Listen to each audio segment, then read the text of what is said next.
And in mere moments, this podcast will transport you from my home office to the Des Plaines Theater. But first, this is a time when I think we're all trying to find ways to cut costs, save money, do better by ourselves. Solar power is the way to go. And my friend, Brent Sopel, former NHL player, former Blackhawk, Stanley Cup winner, Brent Sopel, is your guy. He can help you make that a reality for zero money down. You can start saving money on your electric bill right after installation of solar. Increase your home value.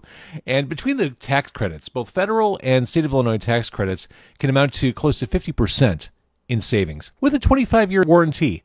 You have nothing to lose by just getting a consultation from my friend, Brent Sopel. Go to Sopel, S-O-P-E-L, solar.com. So I'm in Des Plaines right now. This is Car Con Carne. I'm James Van Osdol, or Midge Van Osdol, really, if you want to play that game. Fair enough, yeah. James phonetically flipped. I'm in Des Plaines tonight as I'm recording this. You may watch this or hear this afterwards. Tonight at the Des Plaines Theater, it's Howard Jones, and that man right there, he is Midge Ure. This is about as far as it gets from a dark, dark night. This is going to be a glorious night. This is going to be a celebratory night. It is indeed, yes. So, Midge Ure, we know you from Ultravox. We know you from Visage. We know you from your solo work. We know you from Band-Aid. We know you from Live Aid. We know you from Live 8. We know you from a whole mess of things. And here you are on stage tonight at the Des Plaines Theater. I gotta say, we live in this weird time, Midge, where information is everywhere. You can find out whatever you want to know. I can't help myself. I already peeked at the set list for tonight. I miss being surprised at shows, and I have this mental issue that prevents me from allowing surprises at shows. I need to know what the artists are going to play. Looking at what you're playing tonight in advance, very Ultravox heavy, not complaining. Yep. Is that because you're part of this package and you want to just blast the hits, or how do you go about a set list? Because you have so much to pull from. Well, yeah, there's a wealth of material you can delve into. But what Howard came to me about a year ago and asked me if I would do this tour. He wanted to do a very kind of technology heavy tour, and I thought, yeah, well, that's kind of interesting. And I love Howard. We've been friends for a long time, and I thought, well, when it's not your audience, you've got to be careful about what you play. I'm not here to educate people. I'm not going to say here's a fantastic 7-minute long instrumental. Are you just going to get glazed looks or people wandering off to go to the concession stands or whatever? So you kind of try and keep it as memorable as possible. And I delved back into the old catalogue and thought, well, the demographic, they'll remember MTV when they used to play videos, and some of these songs were played on MTV. There's a good chance someone might know them. So I've kept it kind of fairly Ultravox, bit of Visage and a bit of solo stuff. But, 45 minutes. I'm making it as difficult for Howard to follow me as possible. That's it, right? Yeah, why not? I'm sure he would do exactly the same with me. You mentioned technology. I mean, obviously, you've been around for a few decades. How important is it for an artist to stay contemporary, to be not just from a musical and gear perspective, but from a platform and community perspective, to be up on tech? I think it's entirely down to the artist. I mean, a lot of artists don't want to engage. I mean, we were just having a conversation earlier today in the bus about Instagram, and Howard saying, I don't know how this works. Somebody will have to teach me how this works. I said, well, I've got an Instagram account, but I don't use it. The labels use it to tell people where you are and what you're doing and what's coming out. But the younger guys in the crew in the band, they're saying, oh no, that's the way you've got to go. You've got to do that. I mean, luckily they're not young enough to insist we use TikTok, which I draw the line at. I'm not doing 2-minute or 2-second videos and whatever. I think keeping up with the musical technology is incredibly important. I think moving along, it's always been something that's fascinated me. It's something that's fascinated Howard. The musical technology is something that's amazing. I'm sitting here, I've got my laptop in the corner, and that is my recording studio, it's my video editing unit, it's my entertainment system, it's my communications system, all in one little box. And that's important. You do keep up with it. But the main thing is you keep your ideas going. The technology is, you can record in many different ways. If you haven't got a good idea, there's no point in recording it. Let's look at it from a community perspective, because the last time I interviewed you, it was during peak COVID months when we were all sheltering in place, and you found ways to reach your audience, monetize your art. What did you learn, or did you learn anything from engaging with your community during that period? Yeah, I mean, you've got to think that, maybe, a couple of decades ago, artists were kind of untouchable. You could write a fan letter or reach out to a label or an agent or something. Now people can access you directly. So you're more of a friend than someone on a high tower. And that kind of stuff is really interesting. I didn't know quite what to do. I was in New Zealand when all of this kicked off. I was touring there, and we've managed to hobble round most of the Australian tour before we had to cut it short and fly back home, to try and fly back home. And everyone thought, yes, a 6-week, 2-month thing, it'll be back to normal. And of course, nobody saw it was 2 years or plus. So I kind of thought about the idea of doing concerts from home. But the things I'd seen on the internet were usually just done on a laptop with a built-in camera and the mics. The audio was terrible by and large. Didn't sound good, didn't look particularly good.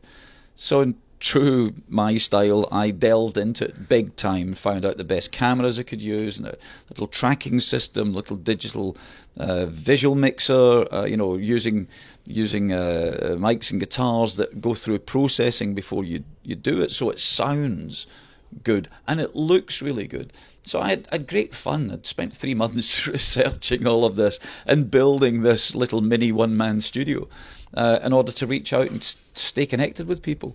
And it's been an absolute godsend, not necessarily fiscally, but I think emotionally. Yeah. To have something that's been part of your life that's absolutely natural, that's performing. I've done it since I was 14.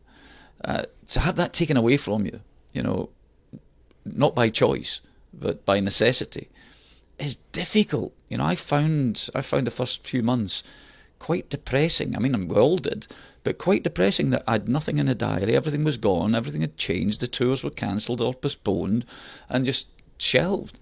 So the idea, the prospect of sitting there doing kind of nothing was dull. So I created something for me to do, keep me active.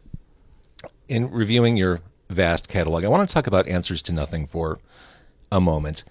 After Ultravox called it a day, was that the album you had to make at that point in time? I think I had to make an album where it wasn't we and it wasn't us, and it's not what we're thinking, what we do as a unit, because Ultravox was very, very much that. It was an album to stand up and be counted. And it's a difficult thing to do. You're not quite sure who you are as an individual. You've always been part of a package. As I said, it's a unit thing rather than an individual thing.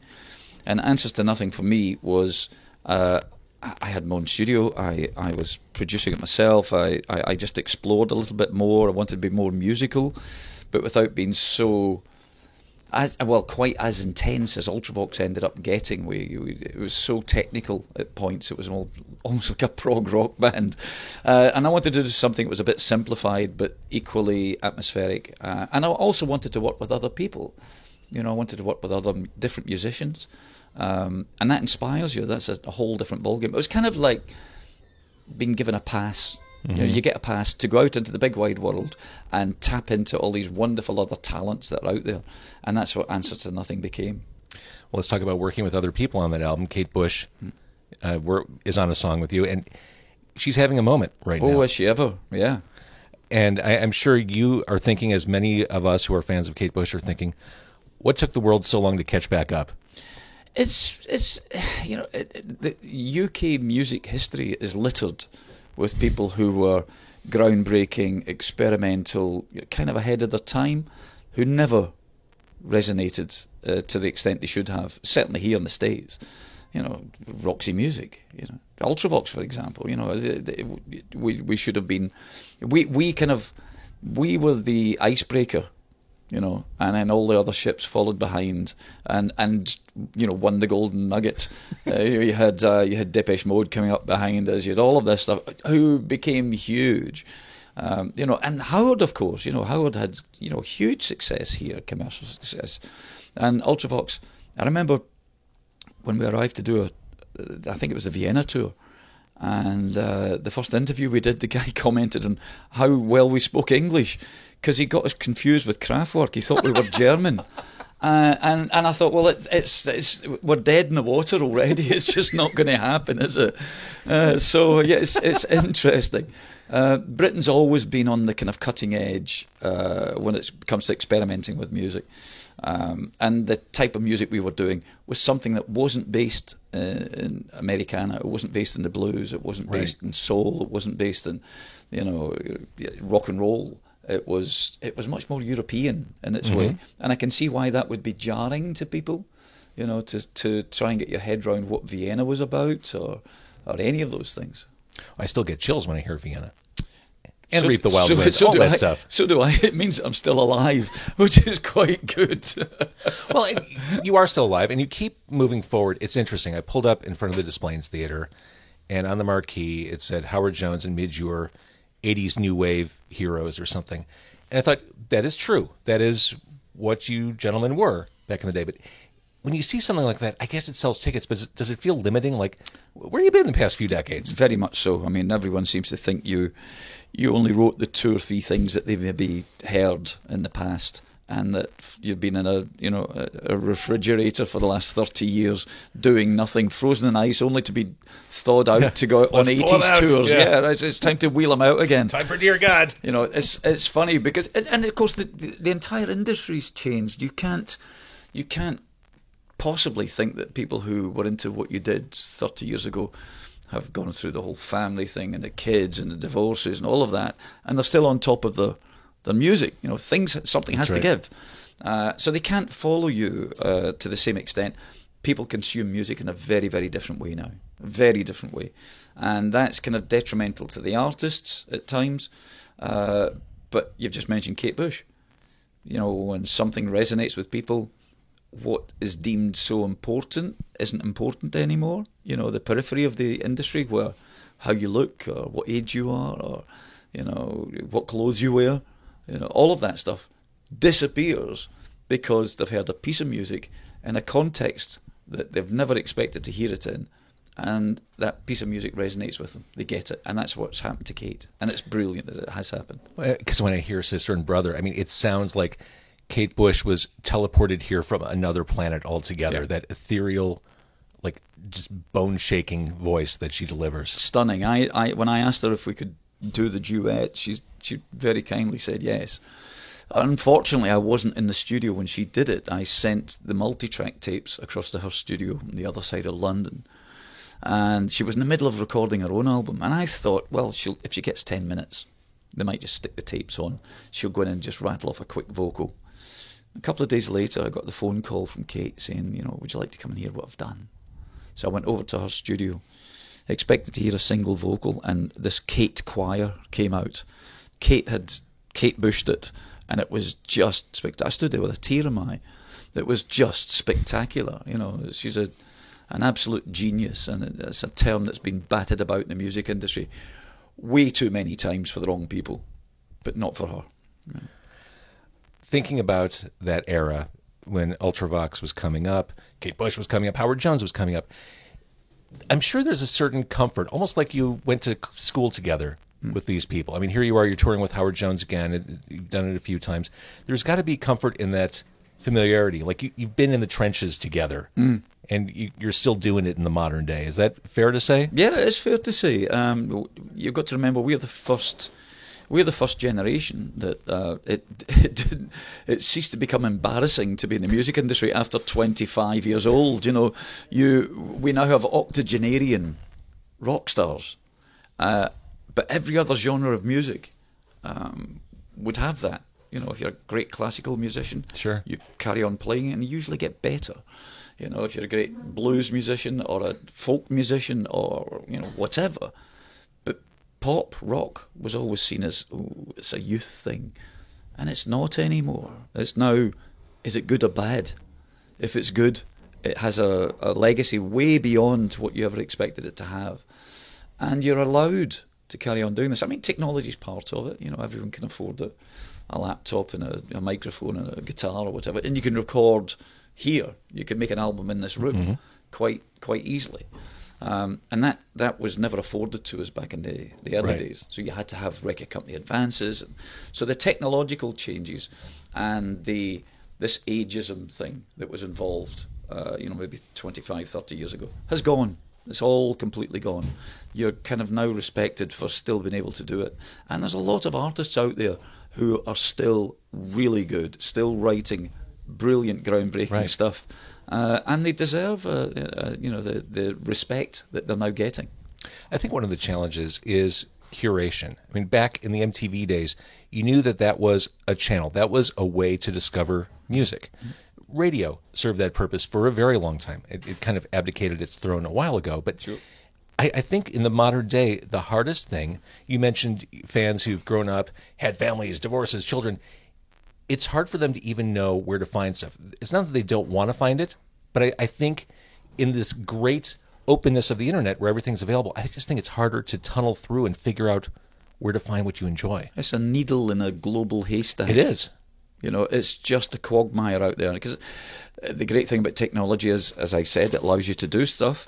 The not so great thing about it is there's no filtration system. So people who aren't particularly good at it are clogging up the airwaves and the ether with music. So everyone's making music. I mean, I don't know, I dare to think what the figures are, but it's massive amounts of singles released or made digitally available, every day. And there's not space for them all. You can't find stuff. So you have to be kind of tuned in. Or in the case of this, I'll be playing to some people tonight who will go, oh, God, I remember him. I remember that stuff. And they might just take 5 minutes and look you up on the internet and find your last album. Right. Which is, probably infinitely better than some of the previous albums I've made. As I said, it's a craft. You hopefully get better at what you do. If you're a car designer, hopefully you're really good by the time you're 75. You're designing beautiful things. It doesn't all just disappear one day. So Fade to Grey is kind of a gateway drug for people to discover the new stuff. Well, I think a lot of the young guys who created dance music were inspired by Fade to Grey. It's funny. I think the same thing. I hear a lot of modern pop music, and I think, oh, I could trace that back to Midshare. Yeah. I could draw a straight line. But that's how music should be. As my guitar playing, people go, you've obviously listened a bit to Mick Ronson, or you've listened to your Pink Floyd in the past. That's how it should be. We should all be able to inspire. Every musician on the planet got into what they do because they fell in love with somebody else. They fell in love with what they were doing. You were inspired by the sound or the style or whatever. And we all start by emulating other people and eventually develop your own style. And just mentioning Mick Ronson, of course, you're an unapologetic David Bowie fan, as we all are. And why not? Just about every musician on the planet probably owes him a nod of respect because he went out his way to make things difficult, to change things up. At the peak of his success with Ziggy, he killed it, walked away and started doing something else. Not many artists do that. Even that last album, Black Star, which was not an easy listen at first, it's one I went back to, a year or two ago and thought, oh, this is just breathtaking. He was writing his epitaph. Yes.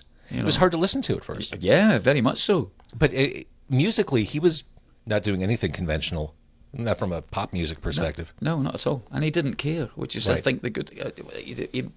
I'll paraphrase a fantastic quote he said. He said, if you're not moving forward, you're standing still, something like that. There's no point in doing it.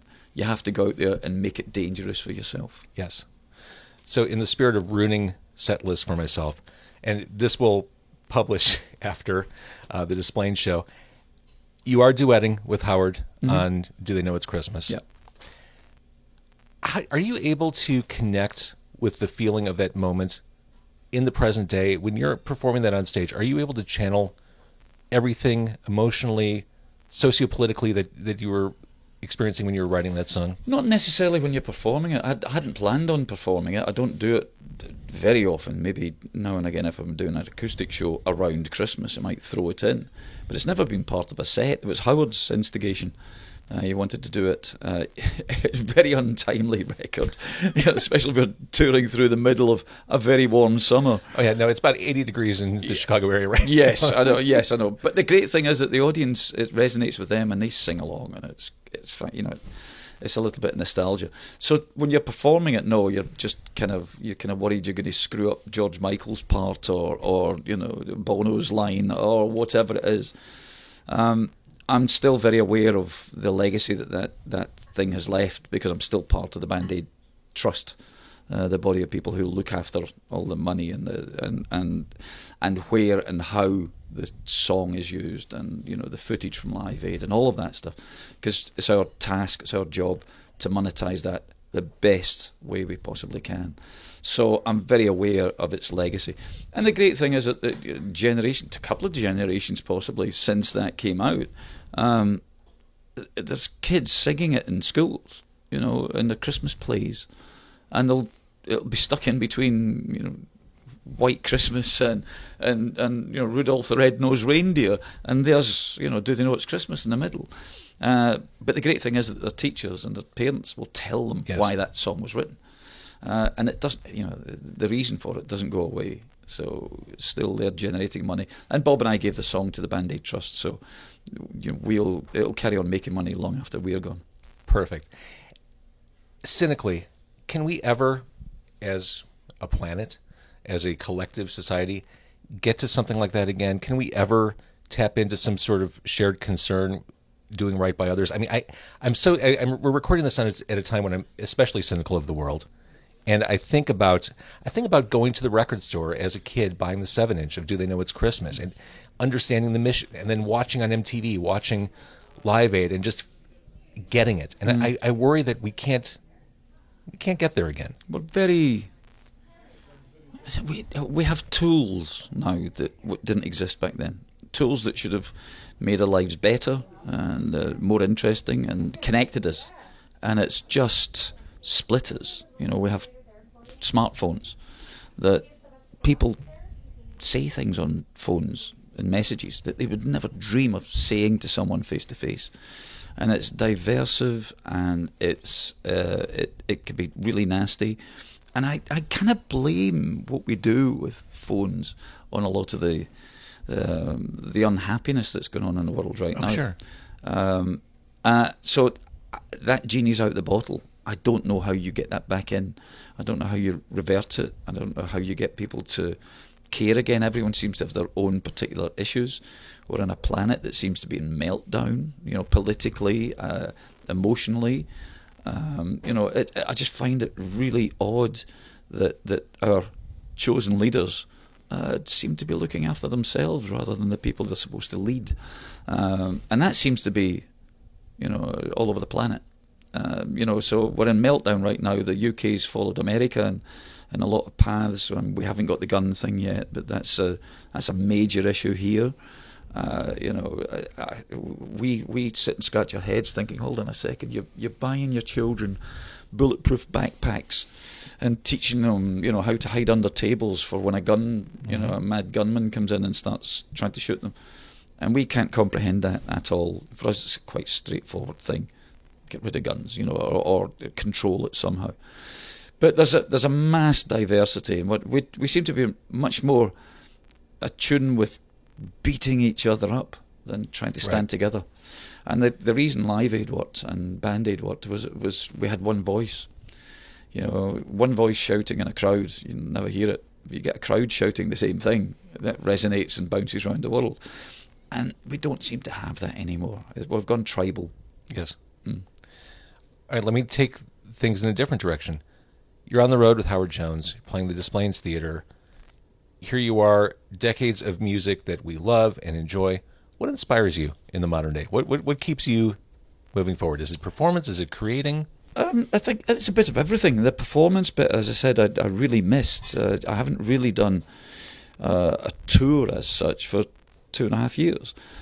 So doing this, I have to say, top of the list. Selfishly, it's an absolute joy. I'm out there with my guitar, my synthesizer, and making a lot of noise, and thoroughly enjoying it. The whole process has been fantastic. But if you do that too long, you're dreading the whole concept of I've got to go out and play the same songs again. And once it gets to that point, you want to be back in the studio. You want to be creating something new. So even though we're in lockdown, like every other musician on the planet, you started making new material, started writing and creating and exploring a bit, trying things out. So I've been working on 3 different projects. I've got a follow-up to Fragile, which was my last song album as such. Got a follow-up to Orchestrated, which was the orchestrated version of some of the classic hits. And I've just completed an entire instrumental album, which I've always done instrumental music. Every album I've ever done's had a track or 2 on there, but I've never done a complete work. And I sat down and taken my songwriting hat off and put my kind of composing hat on, and sat there and done that. And that's been a great experience. I've thoroughly enjoyed it. It's atmospheric, it's textural, it's melodic, all of the stuff that I really enjoy doing. And the great thing is I don't have to write lyrics. Right. Well, I mean, along those lines, would you want to score a film? Would you want I've done a couple of things in the past, and it's something that I suppose a lot of musicians end up doing. It's a graceful way to grow old. But I'd miss going out there and dragging my ancient old craggy bones on stage and playing my guitar. But all of those things you can do, side by side. It's something I've done in the past. It's something I'd like to do maybe a bit more of in the future. It has to be the right project. All right, Midge-Ure, as we're recording this, we're in Des Plaines. We're in this lovely hospitality area of the Des Plaines Theater. Midge-Ure out with Howard Jones, 2 icons, 2 legends, 2 people still making viable, awesome music in the present day. Lovely to talk to you. It's an absolute joy. Thank you.